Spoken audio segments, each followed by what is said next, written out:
Pemirsa, proses evakuasi dan pencarian korban kebakaran di Glodok Plaza, Jakarta Barat kembali dilanjutkan. Proses pencarian korban kebakaran Glodok Plaza masih terus dilakukan. Saat ini pencarian melibatkan tim gabungan dari DVI, Dinas Penanggulangan Kebakaran dan Keselamatan, serta BPBD. Petugas mengevakuasi 8 kantong jenazah dan langsung dibawa ke Rumah Sakit Polri Kramat Jati untuk dilakukan identifikasi. Sementara itu sejumlah area di Plaza Glodok masih dilakukan sterilisasi.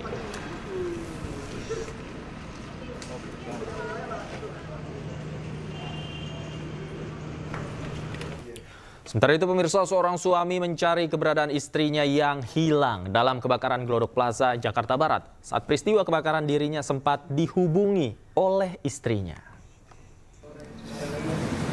Saya berharap sih dia masih ada, Pak. Karena dia keluar rumah itu niatnya kerja. Dia bantu saya cari nafkah.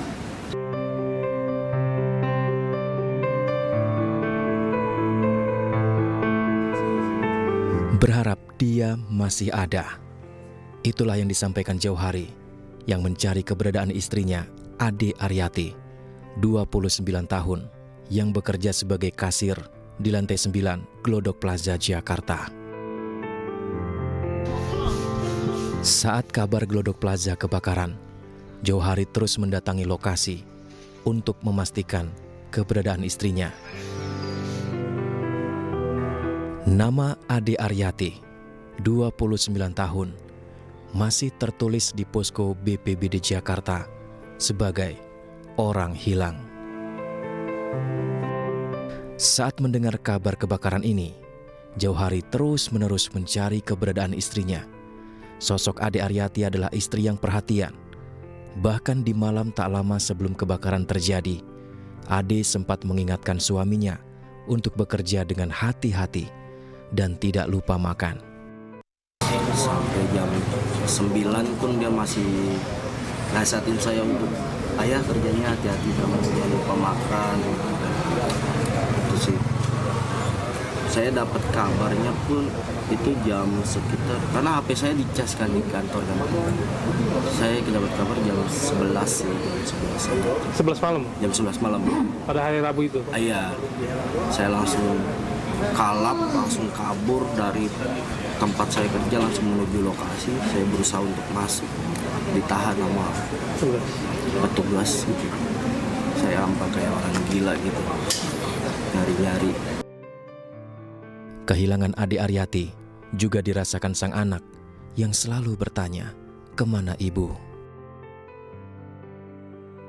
Anak sih nanya mulu, bunda mana? Dan saya bilang, bunda lagi tunggu.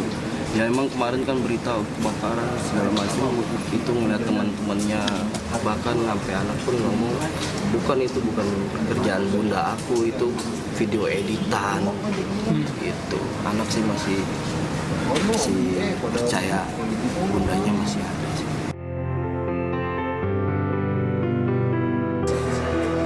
Hingga saat ini, Jauhari masih terus mencari kepastian keberadaan istrinya.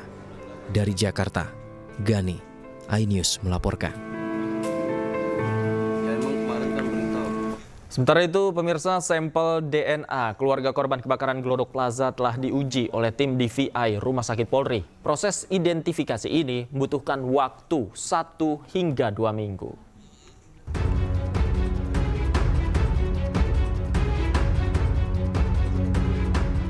Tim DVI Rumah Sakit Polri telah mengambil 13 sampel DNA milik keluarga korban kebakaran Glodok Plaza. Sampel ini digunakan untuk proses identifikasi jenazah korban yang telah diterima oleh Rumah Sakit Polri Kramat Jati. Proses identifikasi membutuhkan waktu 1 hingga 2 minggu tergantung dari sampel DNA dari keluarga korban. Dari hasil DNA yang diambil dari keluarga korban, pihak Rumah Sakit Polri akan mencocokkannya dengan data korban. Pemeriksaan fisik ya, di kamar jenazah, kemudian mengambil sampel DNA dari jenazah sudah dilaksanakan, kemudian dikirim ke lab kita sehingga kita proses. Kemudian keluarga korban juga telah memberikan data-data tentang orang yang dinyatakan hilang Dan dari mereka kita ambil juga sampel DNA-nya, dan semuanya yang sudah kita ambil kita proses di lab laboratorium DNA Pustukas Polri. Seperti yang saya berulang-ulang sampaikan bahwa normalnya itu 1-2 minggu, namun bisa saja lebih cepat, bisa saja lebih lambat ya, tergantung dari kapasitas kemampuan dari lab kita ya. Sementara itu, pihak Rumah Sakit Polri mengungkapkan tidak menutup kemungkinan terjadinya pengulangan untuk mendapatkan hasil DNA yang valid. Hal ini lantaran kondisi sampel DNA yang diambil dari tubuh korban tidak ideal. Namun, tim DVI dari Rumah Sakit Polri telah mengambil sampel DNA dari seluruh jenazah ataupun bagian tubuh jenazah yang ada untuk diidentifikasi. Dari Jakarta, tim liputan iNews melaporkan.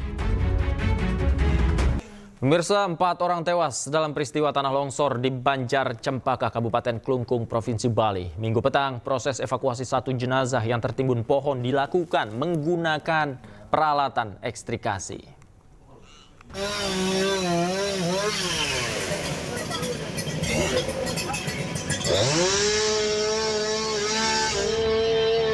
Petugas gabungan dari BPBD, TNI Polri, dan Basarnas mengevakuasi 1 korban tanah longsor di Banjar Cempaka, Desa Pikat, Kecamatan Dawan, Kabupaten Klungkung, Provinsi Bali yang sempat hilang. Jenazah korban ditemukan pada Senin pagi pukul 7:40 waktu Indonesia Tengah dalam kondisi tertimbun pohon. Proses evakuasi dilakukan menggunakan peralatan ekstrikasi dengan memotong ranting pohon dan mengangkat material longsor yang menimpa korban. Dengan penemuan 1 jenazah ini, total korban tewas dalam peristiwa longsor berjumlah 4 orang. Sementara 4 korban lainnya mengalami luka-luka. Di malam kan tertimbun tanah. Ternyata tadi pagi ditemukan di bawah pohon tertimbun daun pohon coklat yang ada di sini, sehingga tadi malam kita tidak terbayang untuk mencari di sekitar. Kita hanya fokus mencarinya di timbunan tanah tadi. Sebelumnya tanah longsor menimpa 8 orang di Banjar Cempaka, Kabupaten Klungkung, Bali pada Minggu petang pukul 18 waktu Indonesia Tengah. Petugas mengimbau warga tetap waspada mengingat kondisi tebing yang curam dan berpotensi terjadi longsor susulan. Dari Kabupaten Klungkung, Bali, Igede Juli Arsana, iNews melaporkan. Terjadi tanah longsor di Jalan Kendedes, Ubung, Denpasar Utara. Dari 8 orang korban, 3 selamat, 3 meninggal dunia, dan 2 korban lain masih dalam upaya pencarian.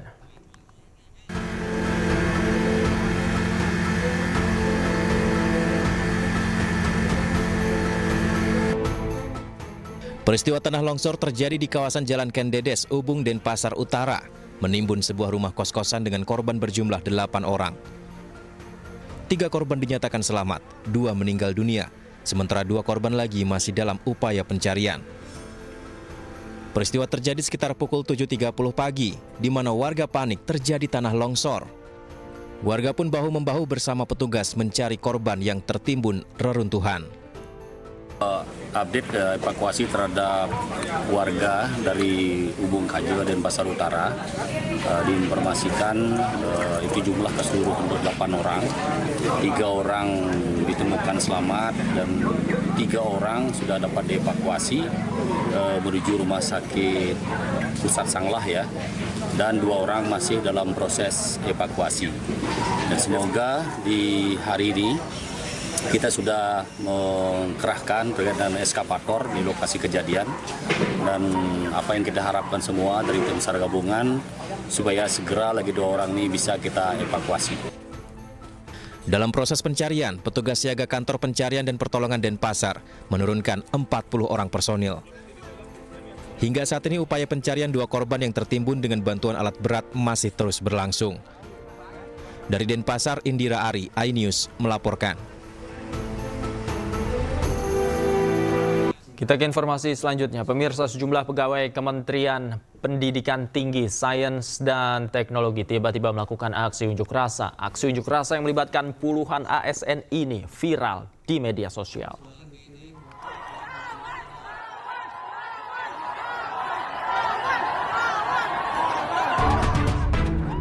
Video ini viral di media sosial, di mana puluhan peserta aksi berteriak menyampaikan aspirasinya.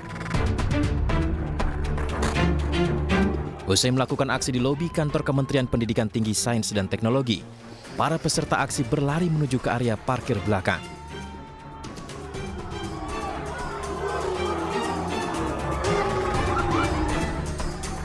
Mereka menghadang mobil berplat RI25 yang diduga di dalamnya ada Menteri Pendidikan Tinggi, Sains dan Teknologi Satrio Sumantri Brojonegoro.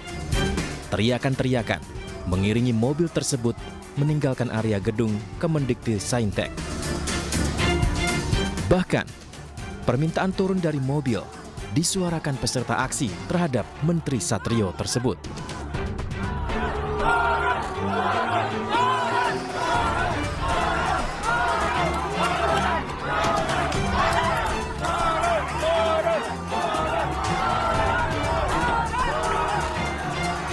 Namun teriakan peserta aksi tak ditanggapi. Mobil berplat RI25 pergi begitu saja, meninggalkan para peserta aksi dari kantor Kementerian Pendidikan Tinggi, Sains dan Teknologi. Video ini viral di media sosial dan membuat penasaran banyak netizen. Sebenarnya, apa yang dialami para ASN ini sehingga melakukan protes yang begitu keras ke sang menteri?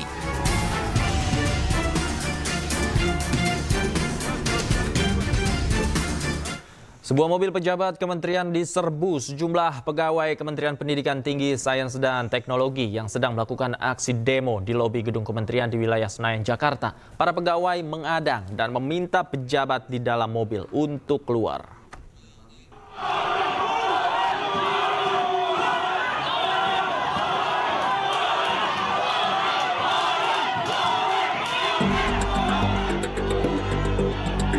Sebuah mobil pejabat dengan nomor polisi kementerian diserbu sejumlah pegawai Kementerian Pendidikan Tinggi, Sains dan Teknologi yang sedang melakukan aksi demo di lobi gedung kementerian di wilayah Senayan, Jakarta. Para pegawai menghadang dan meminta pejabat di dalam mobil keluar. Aksi ini merupakan buntut dari sikap arogan Menteri Dikti Saintek Satrio Sumantri Brojonegoro terhadap sejumlah pegawainya. Selain itu, Menteri Satrio juga kerap melakukan pemecatan secara sepihak tanpa alasan, meski pegawai dilindungi aturan institusi pemerintahan. Sebenarnya aksi ini bukannya demo sebenarnya, bukan demo. Ini adalah respon ya dari teman-teman pegawai dari paguyuban pegawai Dikti. Ya, jadi ada beberapa yang memang yang telah dilakukan ya oleh pimpinan ya yang memang tidak sesuai dengan prosedur gitu, bahkan kesannya ya otoriter, bahkan juga pecat-memecat itu, padahal kita ini kan instansi pemerintah ya, organisasi, semua itu dilindungi ya oleh aturan, oleh hukum sebenarnya. Kalau ada pegawai bermasalah ya ada aturannya lah, bagaimana caranya, mekanismenya di dalam penyelesaiannya, bukan datang pecat, diusir, bahkan seperti mengusir ya anjing barangkali ya gitu. Nah itu yang pada hari ini karena sudah ada beberapa kejadian ya, bahkan sudah ada yang dikeluarkan, sehingga ini menjadi puncaknya ya dalam kegiatan pada hari ini. Selain menolak sikap arogan yang dilakukan oleh Menteri Satrio, unjuk rasa diberi nama Senin Hitam ini menuntut agar sejumlah pegawai yang dipecat diberi penjelasan status kepegawaiannya. Setelah menyampaikan aspirasinya, seluruh pegawai Kemendikti Saintek membubarkan diri. Dari Jakarta, Rani Sanjaya, iNews melaporkan. Sementara Menteri Pendidikan Tinggi, Sains dan Teknologi Satrio Sumantri Brojonegoro menanggapi aksi demonstrasi pegawainya. Satrio menilai demo tersebut terkait adanya mutasi besar-besaran di kementerian dan ada yang tidak berkenan. Pak, demo itu terkait dengan kami sedang mengadakan upaya mutasi besar-besaran di kementerian karena pecahnya dari tiga menteri. Sekarang kita perlu banyak orang. Kemudian kita ingin membenahi sebagaimana Pak Presiden mengatakan harus hemat dengan anggaran pemerintah. Nah, kita adakan satu mutasi yang cukup besar, dan karena memang ada pihak-pihak yang mungkin tidak berkenan dimutasi.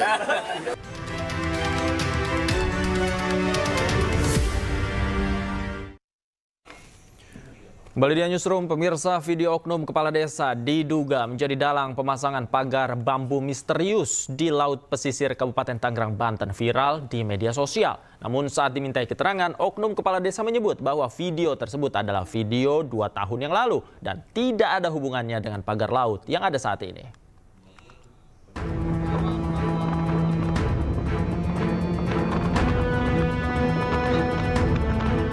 Video oknum kepala desa diduga menjadi dalang pemasangan pagar bambu misterius di laut pesisir Kabupaten Tangerang, Banten viral di media sosial.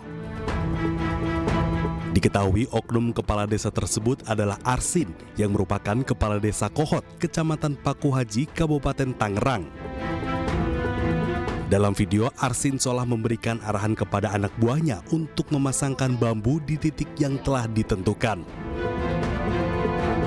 Namun, Arsin membantah tudingan miring tersebut. Arsin menyebut videonya yang viral direkam 2 tahun lalu. Kedatangannya kala itu adalah untuk melakukan sidak karena adanya laporan warga terkait aktivitas ilegal pemasangan bambu di bibir pantai. Itu foto itu, video itu 2 tahun yang lalu. Kenapa saya waktu itu ke laut, ke pinggir laut? Jadi ada beberapa RT, RW dan wakil kepala kuli desa Kohot itu datang ke rumah, bilang katanya ada yang masang bambu. Tujuannya itu soalnya yang kerja banyak, dia pengen kerja juga. Akhirnya saya begitu ada siang waktu, saya datang ke sana. Kurang lebih saya sidak lah. Kenapa? Sebagai kepala desa, saya harus tahu apa yang terjadi di desa saya. Ketika nanti ada yang mempertanyakan, jawaban tidak tahu itu bukan jawaban seorang kepala desa. Akhirnya saya ke sana, saya lihat benar, saya bilang ini ada apa Pak? Saya mau masang bambu. Saya masang bambu, dia bilang saya ngebatasin tanah saya. Oh dasarnya apa? Ada gambar ukurnya dari BPN. Oh iya. Akhirnya saya nunjuk-nunjuk batas mana gitu. Itu tangan saya itu seperti itu. Pagar bambu misterius yang membentang sepanjang 30,16 km hingga kini masih berdiri. Teka-teki siapa pemiliknya juga masih belum diketahui. Belakangan pemasangan pagar dikait-kaitkan dengan perluasan pembangunan PIK 2. Dari Kabupaten Tangerang, Banten, Hasnugara, Ainews melaporkan. Pemirsa, Kementerian Kelautan dan Perikanan telah melaporkan penyegelan pagar laut di Tangerang kepada Presiden Prabowo Subianto. Menurut undang-undang, tidak boleh ada sertifikat yang diberikan atas kawasan laut. Tadi saya mendapatkan press conference juga dari Menteri ATR BPN bahwa sudah ada sertifikat yang ada di dalam laut. Saya perlu sampaikan kalau di dasar laut itu tidak boleh ada sertifikat. Jadi itu sudah jelas ilegal juga. Nah, artinya memang ini kan dilakukan proses pemagaran itu tujuannya adalah agar tanahnya itu nanti naik.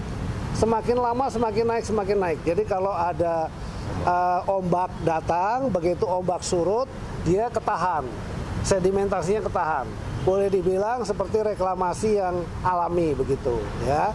Jadi nanti kalau terjadi seperti itu akan terjadi daratan dan jumlahnya tuh sangat besar. Tadi saya laporkan kepada Bapak Presiden dari 30 hektar itu kira-kira sekitar 30 ribuan hektar kejadiannya. Nah, kan itu sangat besar. Nah, di bawahnya ternyata menurut identifikasinya dari Pak Menteri ATR BPN itu sudah ada sertifikatnya. Yang atas nama siapa saya tidak hafal ya, teman-teman bisa cek sendiri. Dan itu nanti tiba-tiba nongol tuh sertifikatnya tuh. Kalau sudah dia berubah menjadi daratan, itu nanti dia akan nongol sertifikatnya.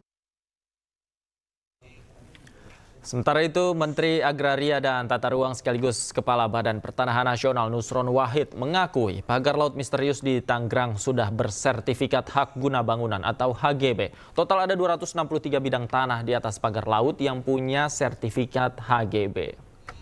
Kami mengakui, kami membenarkan ada sertifikat yang berseliweran di kawasan pagar laut sebagaimana yang muncul di banyak sosmed tersebut. jumlahnya 263 bidang dalam bentuk SHGB atas nama PT Intan Agung Makmur sebanyak 234 bidang dan atas nama PT Cahaya Inti Sentosa sebanyak 20 bidang. Kemudian atas nama perseorangan sebanyak 9 bidang. Kemudian ada juga SHM, surat hak milik, atas 17 bidang. Jadi berita-berita yang muncul di media maupun di sosmed tentang adanya sertifikat tersebut, setelah kami cek benar adanya, lokasinya pun benar adanya sesuai dengan aplikasi Bumi, yaitu ada di Desa Kohot. Dan untuk mengetahui perkembangan selanjutnya, kami sudah terhubung dengan Deputi Eksternal Eksekutif Nasional Walhi Mukria Friyatna dan staf khusus Menteri Bidang Humas dan Komunikasi Kementerian Kelautan dan Perikanan Doni Ismanto Darwin. Selamat malam Pak Mukri, Pak Doni. Selamat malam. Malam Pak Mukri, ketemu lagi kita. Iya. Cuman Saya ke Pak Doni terlebih dahulu. Pak Doni, apa saja tadi yang dilaporkan kepada Bapak Presiden terkait dengan pagar laut misterius? Oh ya, tadi sebenarnya sudah ada konferensi pers yang dilakukan oleh Pak Menteri di Istana ya. Jadi Pak Menteri sudah melaporkan tentang dua penyegelan, yang satu di Tangerang itu, yang satu lagi yang di Bekasi. Nah, khusus yang di Tangerang, Pak Menteri sudah melaporkan akan melakukan pembongkaran di Rabu siang, yang melibatkan semua unsur keamanan di kemaritiman, mulai dari TNI AL, Bakamla, KPLP, Polairut, dan tentunya PSDKP yang mengkoordinasikan semuanya nantinya. Dan tadi Pak Menteri juga sudah mendapat arahan dari Presiden, kalau untuk yang di Tangerang, jika nanti dalam waktu 2x24 jam tidak ada juga yang mengaku pemiliknya, dianggap sebagai milik negara dan itu bisa dibongkar, tentu dengan biaya negara. Itu Mas. Oke, Pak Doni, artinya ini kan ultimatum ya dari Kementerian KKP. Siapa yang memiliki pagar laut silakan mengaku begitu. Nah, apakah sebelumnya tidak ada data yang dimiliki oleh Kementerian KKP ketika pembangunan pagar misterius itu dilakukan? Nggak ada Mas, kita kan nggak tahu siapa yang bangun. Makanya sebenarnya kan kalau kemarin kita mundur nih ya, satu hari kemarin yang pas ada pembongkaran.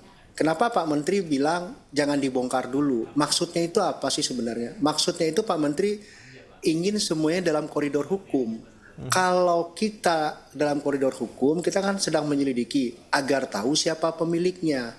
Karena di amanah Undang-Undang Cipta Kerja, kita itu kan bisa memiliki wewenang memberikan sanksi kepada pemiliknya. Sanksinya apa? Administratif dan denda. Bentuk lainnya apa? Si pemilik disuruh untuk merestorasi lingkungan yang sudah dia rusak. Bentuknya itu apa? Bisa pencabutan itu. Semuanya ya dibebankan ke si pemilik. Kenapa? Makanya dikejar nih siapa yang punya gitu loh.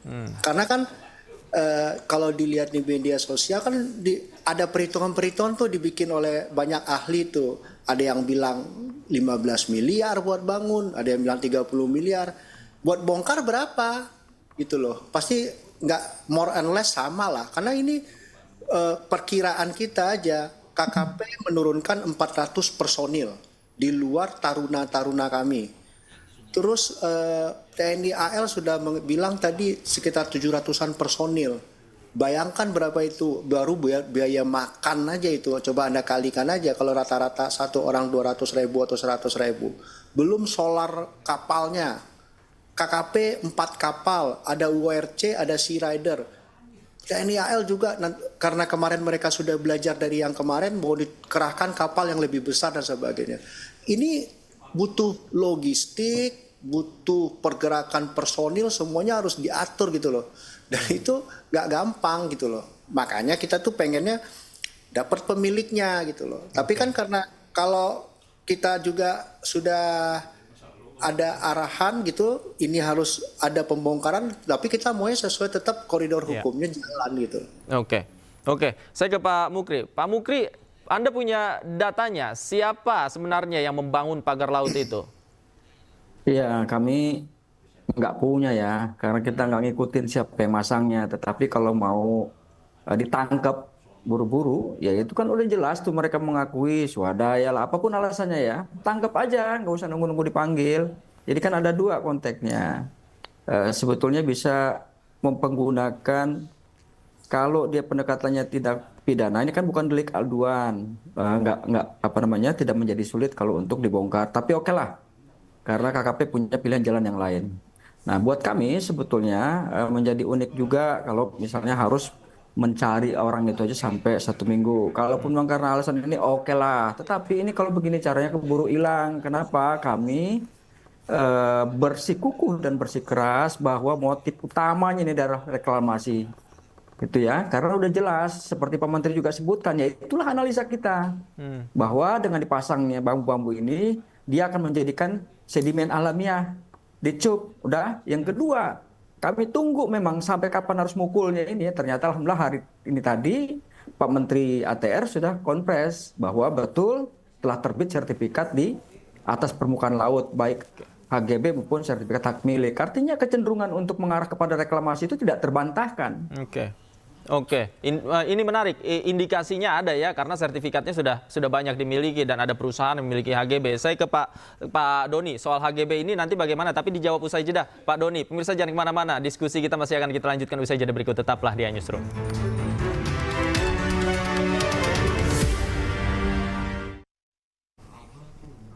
Kembali di Newsroom, pemirsa, saya masih bersama Pak Mukri dan Pak Doni. Tadi saya utang pertanyaan ke Pak Doni. Pak Doni, sebenarnya terkait sertifikat yang saat ini sudah ada, kemudian ternyata ada banyak, ada ratusan begitu. KKP tidak mengetahui soal ini, Pak?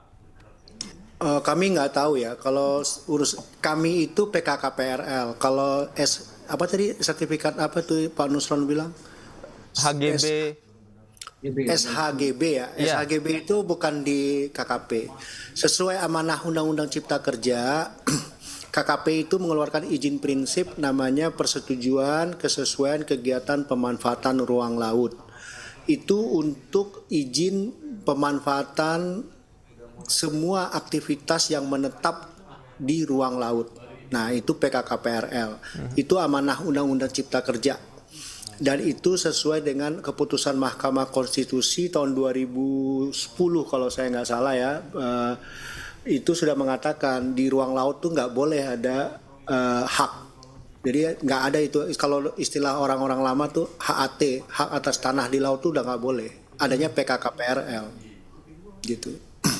Oke, saya ke Pak Mukri. Ini aneh juga, saya mewakili pertanyaan di masyarakat. Ketika belum ada tanahnya, masih ada laut, namun sertifikatnya sudah ada. Artinya sudah ada kapling-kapling begitu, Pak Mukri.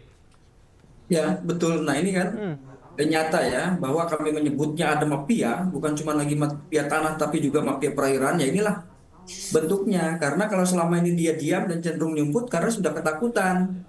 Nah, alhamdulillah syukur bahwa Pak Menterinya mengakui bahwa mereka memang mengakui adanya tentang sertifikat hak guna bangunan maupun sertifikat hak milik.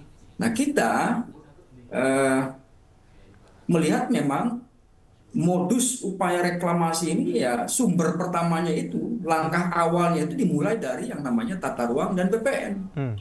Nah kita semua tahu bandit-bandit ini yang tuang jual beli tanah itu berkumpul di situ. Orangnya sedikit, lebih banyak timbang orang yang benar. Tetapi ya kalau dia punya kemampuan ya begini nindes. Siapa tuh banditnya Pak Mukri? Kenapa? Ya orang ada di kementerian mulai dari kantor pertanahan, kantor wilayah pertanahan sampai dengan ke kementeriannya. Karena mereka itu partikal sifatnya. Beda misalnya dengan kementerian yang lain. Contoh LHK ya, Kementerian Lingkungan Hidup, dia nggak partikal. Nah ini coba aja ditanya kalau nggak percaya gitu ya, publik-publik yang bercerita itu apakah benar, apakah ini fitnah? Karena mereka dimanapun ya, tidak mungkin. Contoh saya kasih, ada yang namanya hak satu objek tanah itu bersertifikat kadang sampai dengan 3 bahkan lebih. Nah kelebihannya mereka ini kalau ada orang bersengketa, apalagi sudah lebih dari 5 tahun, silakan pilih jalur pengadilan, kan lepas tangan. Nah ini sekarang lagi contoh di Pulau Pari, sudah ada hak gunanya, hak guna bangunannya. Jadi memang kami berharap khusus kepada Presiden, ini untuk yang kedua kalinya kami sampaikan, Walhi menyampaikan, anggap saja ini 100 hari kerja Presiden, kami pengen ditongkrongin itu yang namanya struktural di bawah kementerian Agraria Badan Pertahanan Nasional, karena ini biang keladinya. Di sini sumber penyakitnya semua masalah ini. Masalah reklamasi bukan semata-mata masalah pagernya yang utama. Itu titik awalnya aja untuk memulai bentuk kejahatan menjual tanah air Republik ini. Dan indikasi itu mengarah tadi Anda katakan kepada reklamasi begitu ya Pak Muki ya? Ya, karena kenapa kalaupun sudah bisa disebut indikasi, sebetulnya nggak indikasi juga. Karena itu perencanaan yang tersusun di dalam dokumen. Jadi bukan indikasi. Indikasi ini kan diduga-duga gitu ya. Ada sedikit, tapi enggak juga. Tetapi ini jelas dokumennya menyebutkan untuk peruntukan Kota Baru itu ya dilakukan reklamasi. Inilah modus yang berulang-ulang kami sampaikan. Pagar itu direncanakan untuk menampung yang namanya sedimen alamiah. Betul seperti disampaikan oleh Pak Menteri Kelautan tadi. Di sini dia di kirinya dapat untung karena kan begini, jarak dari titik bibir pantai itu menjorok ke lautan itu 200 meter. Gitu ya, ada 2 versi, ada yang 100, ada yang 200. Nah setelah yang anggap saja yang 200 terkapling, maka ruang kosong di antar bibir pantai dengan jarak titik reklamasi itu juga yang akan ditimbun. Jadi itu double untung, mirip lah seperti orang pengguna HGU. Baik. Saya ke Pak Doni. Pak Doni terakhir, kalau dalam 2 hari tidak ada juga pihak yang mengaku memasang pagar laut tersebut, apa upaya yang dilakukan? Seperti tadi Pak Menteri sudah ungkap di pertemuan dengan KSAL dan tadi di Istana, ya kita bongkar Mas. Kan itu dianggap jadinya punya negara, ya negara yang bongkar. Tidak ada sanksi? Gimana mau sanksi, orang kan belum ketemu. Oke, tapi kalau udah ketemu dan sesuai undang-undang yang berlaku akan diterapkan ya sanksi-sanksi itu ya Pak ya. Baik, terima kasih Pak Doni Ismanto Darwin sudah bergabung bersama kami. Pak Mukia juga terima kasih banyak sudah bergabung bersama kami di Newsroom. Selamat malam, sehat selalu Bapak-Bapak. Pemirsa, Presiden Prabowo Subianto meresmikan 37 proyek strategis ketenaga listrikan nasional di 18 provinsi secara serentak di PLTA Jati Gede, Sumedang, Jawa Barat. Melalui proyek ini, Presiden yakin swasembada energi dan pertumbuhan ekonomi 8% bisa terwujud.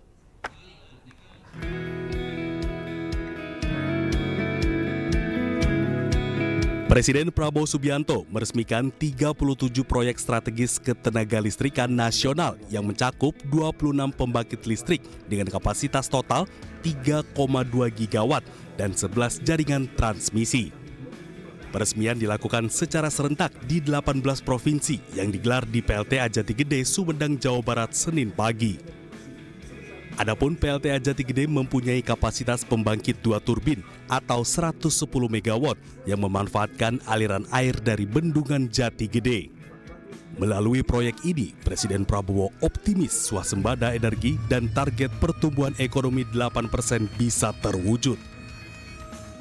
Untuk itu, energi sangat vital. Kita punya sumber alam yang cukup besar, dan kita sekarang punya kemampuan untuk melakukan transformasi ini. Menteri ESDM Bahlil Lahadalia menyatakan pihaknya bersama PLN akan terus mengembangkan infrastruktur ketenaga listrikan secara masif. Totalnya 3,2 gigawatt dari 26 pembangkit dan ini tersebar di 18 provinsi Bapak. Dari total 3,2 gigawatt tersebut, 89% itu adalah energi bersih. Ini adalah gabungan antara gas, kemudian energi baru terbarukan. Proyek ini tak hanya bertujuan menyediakan energi listrik ramah lingkungan, tapi juga bisa mengendalikan banjir, sumber irigasi lahan pertanian, mendorong pertumbuhan ekonomi, dan sebagai objek wisata. Dari Sumedang, Jawa Barat, Ade Firmansyah, iNews melaporkan.